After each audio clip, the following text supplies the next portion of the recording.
Hello everyone and welcome to another edition of Classic Elite Reviews. My name is Tony from the Classic Elite Retro and Modern Gaming Podcast, and today I'm reviewing the game for the iPad Speedball 2 Evolution.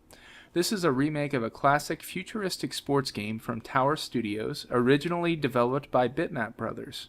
Now, if you had an old PC like I did, like a Commodore 64 or Amiga, or an NES, an old console like that, or a Game Boy, it immediately brings back memories because this classic game, like Speedball and Speedball 2 Brutal Deluxe, came from Bitmap Brothers for those retro consoles, and if you're like me, I spent a lot of time playing those games.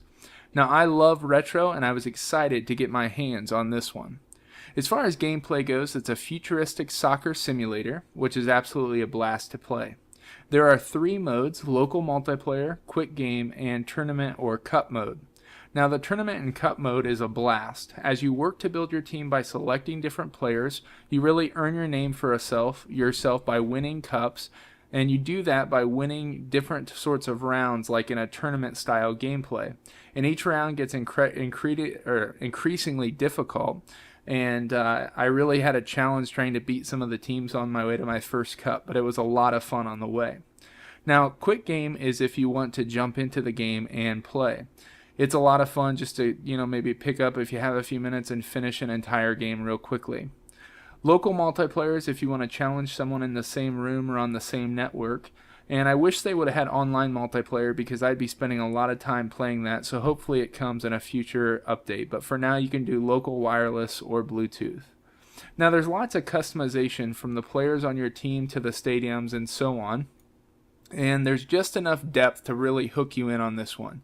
And it's a really tough one to put down. There are lots of ways to score in this game, from just the simple goal to knocking out another player to bouncing a ball off the bonus orbs on the side or in the middle of the court. So you can do a lot of different ways to score, which makes the scores kind of uneven and fun in a lot of ways. The game is timed across 2 halves, and they go really quickly, which is really nice for a portable device.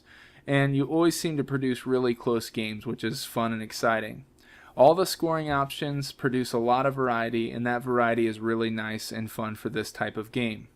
Now, the controls come in 2 modes. You can use the accelerometer, which works, but I just didn't like it very much. And I chose the D-pad mode to move your character, which I thought was the best.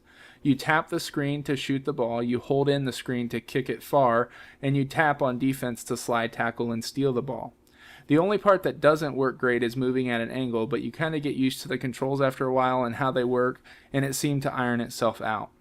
Graphically, this is not a breakthrough for the iPad, and it's not meant to be, but it's a nice update to the original game and looks great on iPad. I was addicted to games like Base Wars on the NES, and I'm a longtime Speedball fan, and any futuristic, unbelievable sports game as a kid just pulled me right in. If you like sports games and you have an iOS device, to me this is a must-buy. It's addicting and fun, and I hope to see more Bitmap Brothers games titles coming to iOS.